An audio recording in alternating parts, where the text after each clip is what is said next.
Everybody, look at the glamour of my Lamborghini.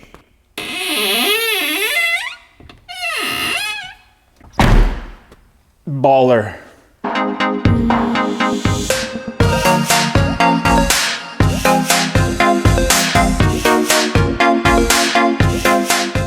KW makes the perfect suspension for every demand. Find them in the description below. What's up, people? Well, today I thought I would go over everything wrong with my bargain Lamborghini. Yes. Actually, that's a weird video to do because car guys never want to tell you everything what's wrong with it and everything that has to be fixed up. But I think that's important because a Lamborghini is a very silly car, and I have been very critical of people that drive exotic cars. But the one saving grace on this particular vehicle is it does, of course, have a proper manual transmission with a gated shifter.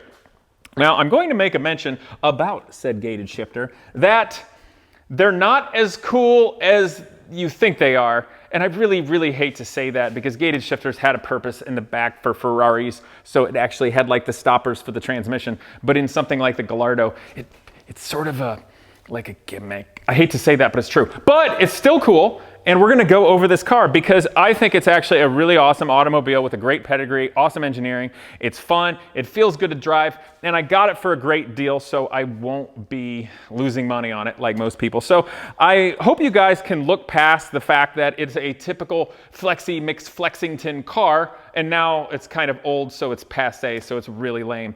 But that's good because that means me, a car guy that works with his own hands, actually had a chance to break his piggy bank and get something cool. So we'll go over more with that, but let's see everything that's wrong with it. First of all, there are no wheels on it right now because it had a set of OZ wheels on it, which were like about the only easy to get aftermarket wheel that is the same size as the originals, which is important because if you retain the all-wheel drive system, yes, this thing actually is all-wheel drive for people who aren't thinking of that, you've got to have the same tire size as it was calibrated with or it gets all wacky.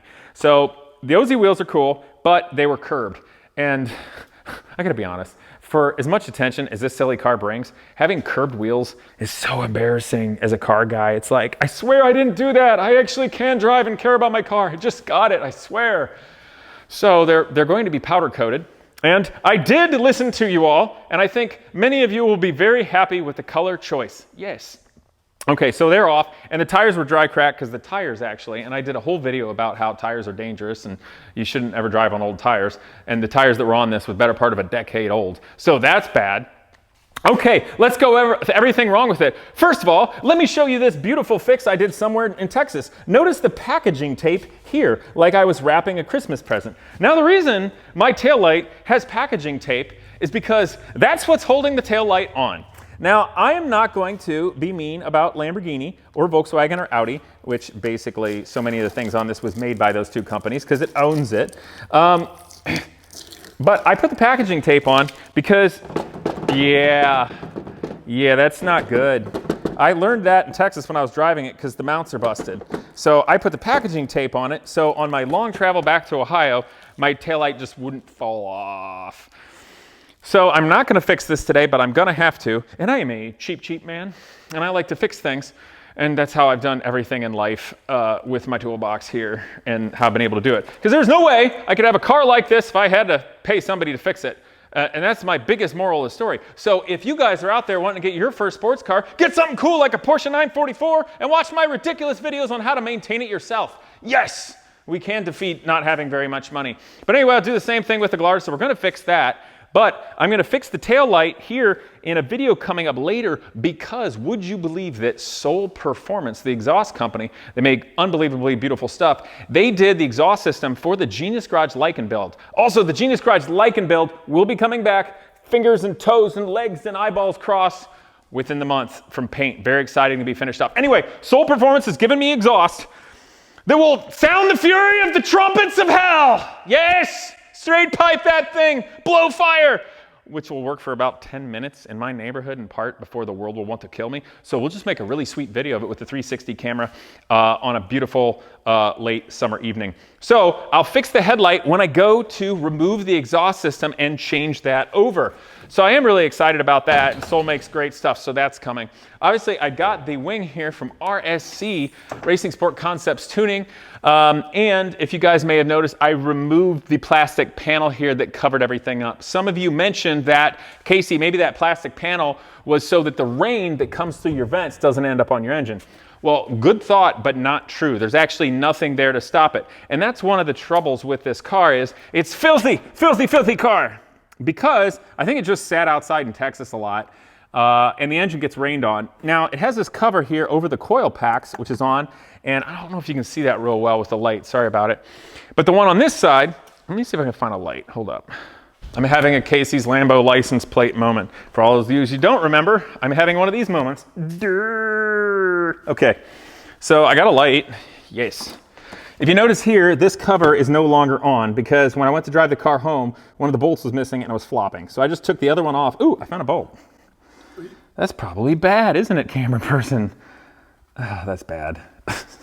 Dear world, this is how you service a Lamborghini. First of all, look for Allen bolts that have fallen down. I wonder if that's the one that was missing. Let me go over here and see.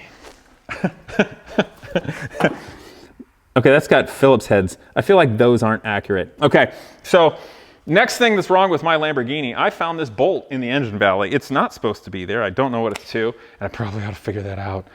Oh boy. Okay, but that's the purpose of this video. Let's make this very real for everybody and see what's wrong with it. Okay, this could stand to be refinished. This piece here is superficial and stupid. That's so people, when they open up, they're not like, dude, what's down here? Should I touch the exhaust system and lick it? No, you shouldn't do that. And that's why they have to put this stupid plastic cover on it. So I may reconfigure the interior a little bit, assuming that its owner driver, i.e. me, isn't silly and need it to be dummy proof. But the oil filter's down in there to change it. The oil was a relatively fresh go, but I drove it home from Texas, so that put a few miles on it. So you do have to be really mindful of the Gallardo or Gallardo, whatever you want to call it. I'm never going to get that right. The oil, because it's a dry sump system, and there's a particular procedure to check the oil level. It needs to be warmed up, and you run the car at like over 2,000 RPMs in neutral for like 50 seconds. And then you let idle for like 3 seconds, turn it off, check the oil level so it doesn't decrease or increase or whatnot. You don't just check it cold sitting on level. It'll end up being way low and then you'll freak out. So it's kind of funky that way, but it seems to be running well. I am a bit concerned that the thing that actuates the different plenums that crosses over to give you low end torque to high end RPMs isn't working. I think it may just be stuck at low end because the car makes good low end torque and horsepower, but then once you start getting over like 4,500 RPMs, it doesn't seem like it pulls as well as it should. Like it runs perfectly, but my gut feeling is that is not switching over to give you the higher RPM tuning. So that's something that I'm gonna have to look into. Otherwise, the car runs really well. The clutch seems good. It shifts well. But I do want to check the shifter engagement. It feels like when you go to put it in second, you have to hold there and be too particular about it. So I'm wondering if there could be some slop in the cables that shift it. So that's something else. Now, let's go on up here to the front and some stuff to fix. Truth be told, this car got backed into by a valet, and it's got the later nose on it. Now, I actually really like this later nose. It frankly looks cooler, and it blends really well with the stock Gallardo of the time, Gallardo, whichever you want to call it. But it was only done so-so of a good job, and some of the gaps here are pretty far off. Like this gap is too big from the fender to the hood. The headlights sunk in a little bit. That needs to raise up. And then this little guy that pops up for this to go and spray your headlight, the stopper is not hitting the right place. So it's all kind of askew. So need to mess with that, monkey with it a little bit. The paint quality is not too bad, especially for being the fun driver level that I'm going to. And also if I ever wanted to have fun with a little bit of a wrap, wouldn't feel too bad about doing that. Now let's go ahead and pop the frunk, which sounds like a dirty word, but it's not. It means front trunk. Okay, a couple things here. One, I don't have the shocks on here. They never were on. Two, this insert is a little beat up, and the weather stripping, which I presume is this right here, is not on. There's some screws missing here, which I should probably fix. Now, if I go ahead and use my head for something worthwhile, okay, that only hurt a lot. Ow. I was doing that for fact on camera to be funny, but it hurts and was dumb. You know those buttons on the top of your head? Why do they put those on your head? Ouch. Okay, here we go. I'm using my head. Okay, here we go. Oh yeah, okay, here we go. Okay, have a look, you guys. So, this is actually kind of cool. You can see the front, and this reminds me of back having a Countach long ago, because the Countach, when you open up the front, you'd see the spare tire, the battery, and a lot of the structure of the car in the tube frame. It didn't really have this cutesy insert thing. So if you look down here at this bottom tray, it's not attached very well. When I bought this car, obviously it had this aftermarket nose. It was done okay, but I don't know if there was hardware missing or they just did kind of a job. But the lower tray, the aerodynamic device of the car, if this is the bottom of the nose, okay, the tray should have been on top. So as air flows, it goes under. But the tray was here and it was kind of loose. And I'm thinking, okay, I'm just gonna drive it home. I'm not gonna go that fast. It's not gonna be a good, I'm not gonna have to worry about it.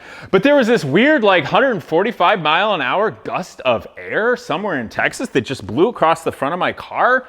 And all of a sudden that tray went to the ground. So it got chewed up a little bit, which means I'm gonna have to replace it or make a nicer piece out of flat carbon fiber. So I'll be doing something like that and looking after it, but obviously still a driver level car, so I can fix it up, but something there that happened. The brakes are fantastic, no issues with that. I think this is just really fantastic with, gosh, how many pistons are here? These are 8 piston freaking calipers. No wonder they're insane.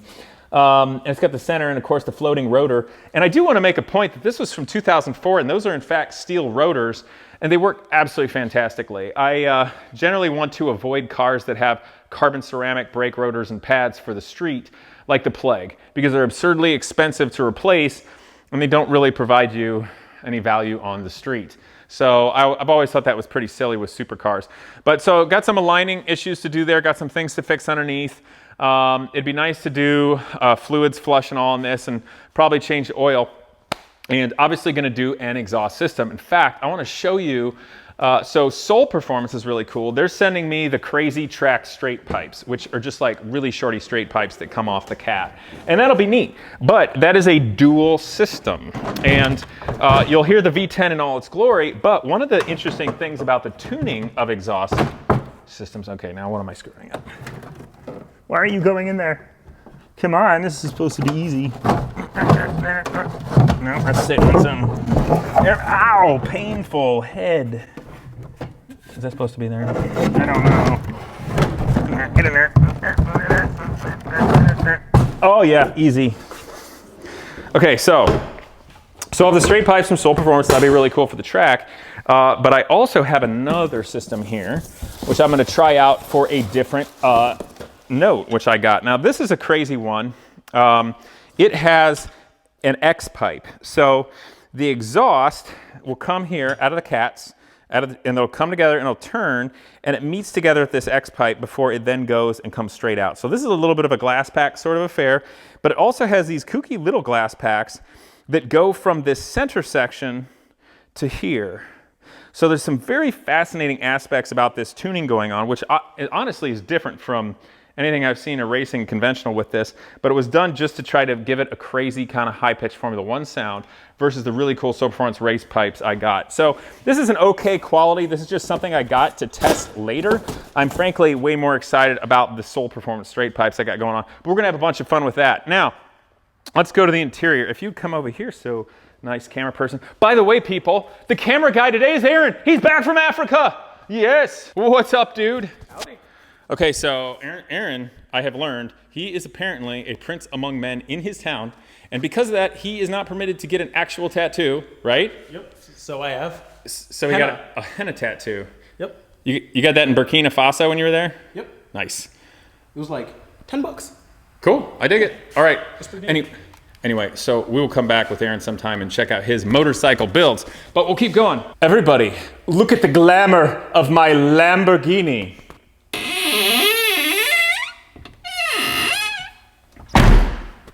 Baller. Okay, so it's creaky. It needs a little lube, maybe WD-40 or whatever, but come on in. Oh yeah, oh, that sounds great. Now, a few things about this car, I don't know if it was heat or whatnot, but still has beautiful leather all throughout, but that leather in certain places, if you look like right here, sort of does a weird shrinky thing, kind of looks like it's got cellulite. Happens to the best of people, but it happened really badly to the door insert here. And the people that redid it did an okay job, but not really. Like on the driver's side, the stitching here is all wavy and stupid. And underneath here, and this just drives me bonkers, there's like a piece of dirt or something that got under it. So it's got a pimple, which drives me, my ADHD, insane. There's little bumps and I can't get rid of them. Okay, breathe. Okay, we're good, we're good. But, so this needs to be fixed up a little bit. I'm gonna go to the other side and show you guys more of the interior. And the seats are pretty good. They just need to be cleaned up with the leather. They feel real nice. They're firm. It's nice. It's a great riding car. I love it a lot. So the climate control system here is virtually the same as what came out of an Audi. It's got some of the black missing here, so I'm gonna have to do a nice job of touching that up by hand. The radio installation was pretty much garbage, and the wiring looks like a rat's nest behind it. It works, but I need to go over that to make it right. Also, Aaron, if you want to look, the actual speaker guard for the passenger door is missing, so I'm gonna have to locate another one of those and install that, and that'll be all right. This centerpiece here that's plastic has a crack, which you can see. It looks kind of dumb. Also, when you shift it and you're bonking around with a gated shifter, it sort of resonates that clank through this plastic here. So I may replace this piece with carbon fiber at a time when I feel like basically effectively buying the equivalent of jewelry for a car. But it'll make it sound nicer and look better and all. But hey, it comes with the territory with car guys, I guess. There's also, I think there's something loose over here. Oh yeah, this little speaker grill is hanging on by a thread. I need to fix that. Needs a general detailing, but all the gauges and everything work really well and the car drives nicely. So definitely got to do that. I, of course, will be doing a super detail buffing. I got to clean out the wheel wells and the plastic pieces here. Going to rejuvenate them. And I am going to buff it, clean it up really well, and do some Avalon King ceramic coating. That stuff does an excellent job for all the cars, and it'll look exquisite on this. So I'm excited to get the wheels back from powder coating and, of course, the tires. But the other thing, too, is KW suspensions. You guys look over there, see the branding. You guys remember that for sponsoring the channel. But they make some unbelievably good coilovers for all the best cars. And if they don't have your car, they can make you a set. Even for the race cars of the Genius Garage yellow Corvette, but they are currently making me a set of coilovers specifically for this Gallardo. So I'm really excited to be able to run the KWs on it. And then of course, with just a general freshening up, cleaning up the little details, making it look beautiful, new tires, powder fixing the wheels, and of course, doing a beautiful exhaust system, having all fixed up. I think it's gonna be awesome. Now, I know this is not one of my big scratch builds, so I know some of you guys aren't into it as much, but I hope you at least enjoy it, that a real car guy that gets dirty and works with their hands and actually knows how to toe heel his way around a road course has got a nifty exotic car. So I think it's gonna be a fun experience, and I'm glad I've got it. So yeah, that's about it, guys. But that is, in a nutshell, close. Yes, everything wrong with my bargain Lamborghini. But actually, it was really great. I just flew down to Texas because I wanted to see it, because obviously it's a big purchase, and lay eyes on it before I actually bought it. And then I decided to drive it back home. And it was perfect the whole way. And the air conditioning works. The air conditioning actually works. Forget about all that fancy stuff like V10 and exhaust systems and stick shifts. The air conditioning works. Yes. Which, considering I'm so hot in here today, it's awesome. But let's be honest, the air conditioning doesn't work on any of my other cars except the Aston Martin. And I think that's about it. It just needs some love. So I think that'll be fun to drive around. Obviously got more coming up with the Viper builds, the F1 build. The King Zero will come back when the F1 is done, so I'll be getting on that hardcore. And you guys, there's going to be a reboot of Casey's 80s Garage. Would you believe there are some really cool 80s cars? One I've been chasing my whole life that is en route to Ohio right this very moment. I'm sticking around late tonight to receive it. So I'm really excited about that. But guys, that's what's wrong with the Lamborghini, and we'll be coming back and fixing more of it. I hope you like it. If you have any suggestions, comment below. If you have any cool, fun little ideas for stripes or wrapping or something that'd just be a good time, I'm all about it. Not about flexing, just having fun, wrenching on a car like everybody else. And as always, I hope you subscribe. Please click that bell. I'll see you guys next time. Well, a huge thank you to Crushproof Tubing Company. Since 1949 in Macomb, Ohio, they've been manufacturing custom rubber and plastic tubes for every industry imaginable. No tooling or mold costs, Fast and free custom samples and American-made quality is what sets them apart. But for me, I'm most excited about their exhaust evacuation kit. Different modular pieces and their convoluted custom hoses make it so that I can adapt any car, truck, or motorcycle with an internal combustion engine to get those exhaust gases out of my shop so I can keep working in safety and comfort. But beyond just that, they build a variety of hoses for a custom OEM world. You'll see stretchable drain tubing and bellows, as well as agriculture, medical, and military. So again, guys, Crushproof Tubing Company, crushproof.com, and go down in the description below to see where to get your free samples for industry or your exhaust tubing.